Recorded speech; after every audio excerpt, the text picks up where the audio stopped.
நம்முடைய சமூகம், நம்முடைய சூழல் வேண்டி நிற்கின்ற மிக பெரியதொரு மாற்றம்தான் நானும் நீங்களும் வாழ்ந்து கொண்டிருக்கக்கூடிய இந்த காலத்திலே நாங்கள் இருக்கக்கூடிய இந்த சமூகம் நல்ல முறையில் முன்னேறி சமூகத்தில் ஒரு மாற்றம் ஏற்பட வேண்டும் என்று எல்லோரும் எதிர்பார்க்கிறோம்.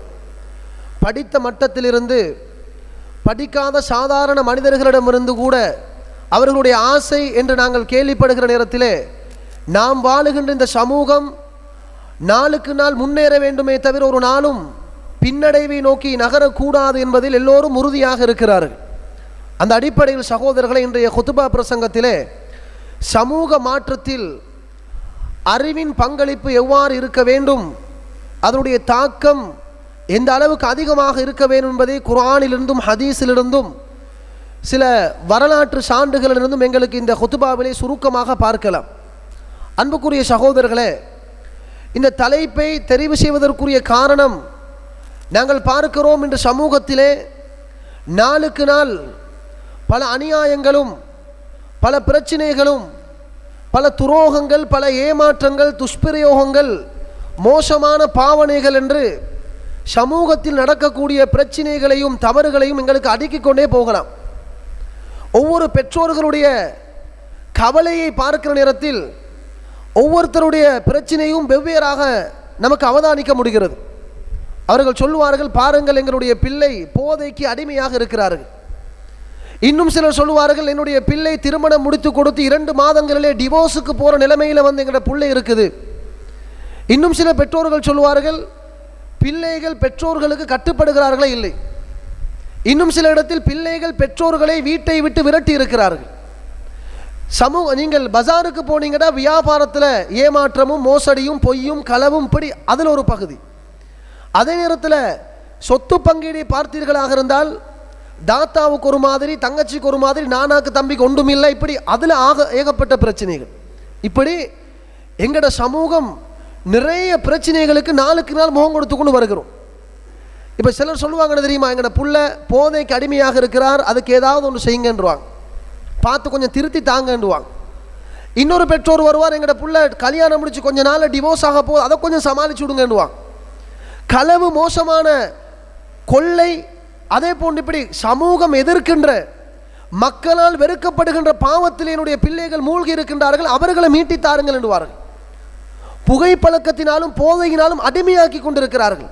இப்படி எல்லா பிரச்சனைகளுக்கும் அந்தந்த பிரச்சனைக்கு அந்தந்த பெற்றோர்கள் தீர்வை தேடி நிற்கிறார்கள். அன்புக்குரிய சகோதரங்களுக்கு தெரியும், ஒரு ஊரிலே வாழக்கூடிய ஒரு சமூகத்தில் இருக்கக்கூடிய எல்லா குடும்பமும் ஒன்று சேர்ந்து அந்த குடும்பத்தில் இருக்கக்கூடிய எல்லா அங்கத்தவர்களும் நல்ல முறையில் இருந்தால்தான் அந்த சமூகத்தில் ஒரு மாற்றம் ஏற்படும். ஒரு சிலர் நல்ல மனிதர்களாகவும் அதிகமானவர்கள் மோசமானவர்களாகவும் மோசமான பழக்கமுடையவர்களாக இருந்தார்களாக இருந்தால் அந்த சமூகத்தை எங்களுக்கு மாற்ற இயலாது. எல்லாரும் சேர்ந்துதான் மாற்றணும், எல்லாரும் சேர்ந்துதான் மாறணும். அன்புக்குரிய சகோதரர்களே, இந்த பிரச்சனை எல்லாத்துக்கும் நீங்கள் அடிப்படை காரணத்தை தேடி பார்த்தீங்கன்னா ஒன்றும் இல்லை.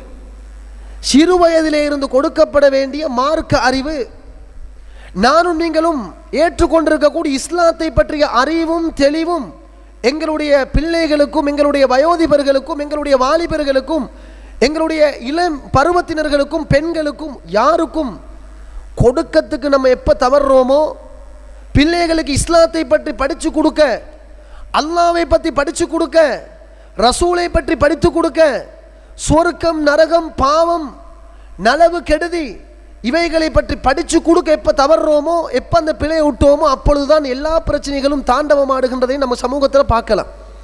அன்புக்குரிய சகோதரர்களே, அப்போ நாங்கள் பேசிக்கை விட்டுட்டு இஸ்லாத்தை படித்து கொடுக்கறத விட்டுட்டு அதை கணக்கே எடுக்காமல் மார்க்கத்தை படிக்கிறத கடைசிக்கு வச்சுருக்கிறோம். உங்களோட புள்ளை எதுக்கு படிக்க வைக்கிறீங்க?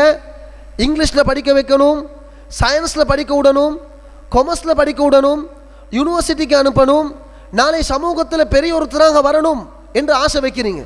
இது மார்க்கத்தில் தவறு கிடையாது. எங்களோட சமூகத்துக்கு டாக்டர்ஸ்மார் வர வேண்டும், சமூகத்துக்கு ஆசிரியர்கள் வர வேண்டும், எங்களோட சமூகத்துக்கு லோயர்ஸ்மார் வர வேண்டும். இதை இஸ்லாம் ஒரு நாளும் எதிர்க்கவில்லை.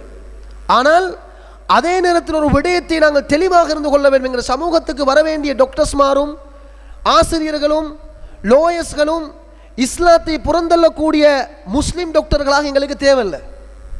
மார்க்கத்தை கணக்கெடுக்காத லோயஸ்மார் என்கிற சமூகத்துக்கு தேவையில்லை. இஸ்லாத்தை மதிக்காத ஆசிரியர்களும் ஆசிரியர்களும் எங்களுக்கு தேவையில்லை. இதிலேயும் நாங்கள் உறுதியாக இருக்க வேண்டும். ஏனென்றால் நாளை படித்த மட்டத்திலே அவர்கள் இருந்து கொண்டு அவர்கள் சொல்வதுதான் இஸ்லாம் என்பதை சமூக மக்கள் அங்கீகரிப்பார்கள். மார்க்க அறிவை அவர்கள் கீழ் நோக்கி வைப்பார்கள். இது எப்போ தெரியுமா நடக்கும்? சின்ன வயதிலே இருந்து ஒரு பிள்ளைக்கு நம்ம படித்து கொடுக்கணும். இஸ்லாத்தை பற்றி தெரியும், தொழுகையுடைய முக்கியத்துவம் தெரியும், தொழுகிற மெத்தட் தெரியும், மஹரமியத் அஜ்னபியத் தெரியும், நலவு கெடுதி என்பது எல்லாமே தெரியும்.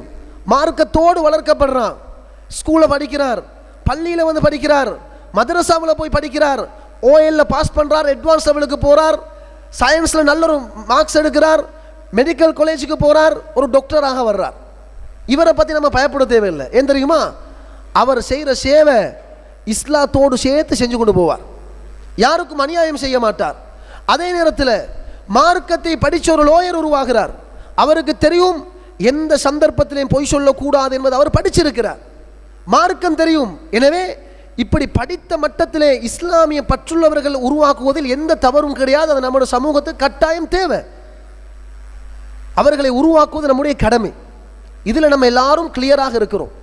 நிறைய ஸ்காலர்ஷிப் கொடுக்குறோம், அவங்களுக்கு உதவி செய்கிறோம், கேம்பஸ் போகிறவங்களுக்கு ஹெல்ப் பண்ணுறோம், அட்வான்ஸ் லெவல் படிக்கிற சயின்ஸ் ஸ்ட்ரீமுக்கு ஹெல்ப் பண்ணுறோம், காமர்ஸுக்கு ஹெல்ப் பண்ணுறோம். இப்படி நிறைய நடக்குது. நான் கேட்குறேன், எந்த ஊரில் இஸ்லாமிய மார்க்கத்தை படிப்பவர்களுக்கு ஸ்காலர்ஷிப்னு கொடுக்குறீங்க? ஒரு ஊரில் ஒரு 5 வருஷத்துக்கு ஒருக்க, ஒரு 7 வருஷத்துக்கு ஒருக்க ஒரு 5 அல்லது 6 ஆலிம்களை தாயிகளை உருவாக்க வேண்டும் என்று ஸ்காலர்ஷிப் கொடுத்த ஊர் எத்தனை ஊர் இருக்குது? அன்பார்ந்த சகோதரர்களே, ஒரு கல்லூரியில் போய் படிக்கிறதாக இருந்தால் குறைஞ்சது மாதத்துக்கு ஒரு 15,000, இப்போ இது செலவை சொல்கிறேன், 20,000 தேவைப்படும். நாங்கள் ஊர் ஒன்று சேர்ந்தால் ஒரு மாதத்துக்கு 2 பிள்ளைக்கு ஃபீஸை கட்டி நல்ல டேலண்டானவங்களை ஸ்காலர்ஷிப் கொடுத்து கல்லூரிகளுக்கு அனுப்பி படிக்க வச்சால் ஒரு 5 வருஷம் 7 வருஷம் 10 வருஷம் முடிய எங்கட ஊருக்கென்று சொந்தமான 2 ஆலிம்கள் உருவாகி வருவார்கள். சமூகத்தில் எந்த அளவுக்கு படித்தவர்கள் கூடுவார்களோ அந்த அளவுக்கு நம்முடைய சமூகத்தில் நிச்சயமாக மாற்றம் ஏற்படும். வாலிபர்களிடத்தில் மாற்றம் ஏற்படும், வயோதிபர்களிடத்தில் மாற்றம் ஏற்படும், சிறார்களிடத்தில் மாற்றம் ஏற்படும். இப்படி மாற்றங்கள் தேவை என்று சொல்கிறோம். அதற்குரிய திட்டங்கள் என்ன வகுத்திருக்கிறோம்? சில நேரம் நீங்கள் நினைக்கலாம், அதெல்லாம் மஸ்ஜித் நிர்வாகத்தால் தானே செய்யணும், அவங்க கூப்பிட்டா தான் எங்களுக்கு வரலாம், எங்களுக்கும் ஹெல்ப் பண்ணலாம். அப்படி இல்லை. சமூகத்தில் இருக்கக்கூடியவங்க எல்லாருக்கும் அந்த பங்களிப்பு தேவை. அந்த பொறுப்புணர்ச்சி எல்லோருக்கும் வர வேண்டும் என்பதில் நாங்கள் உறுதியாக இருக்க வேண்டும்.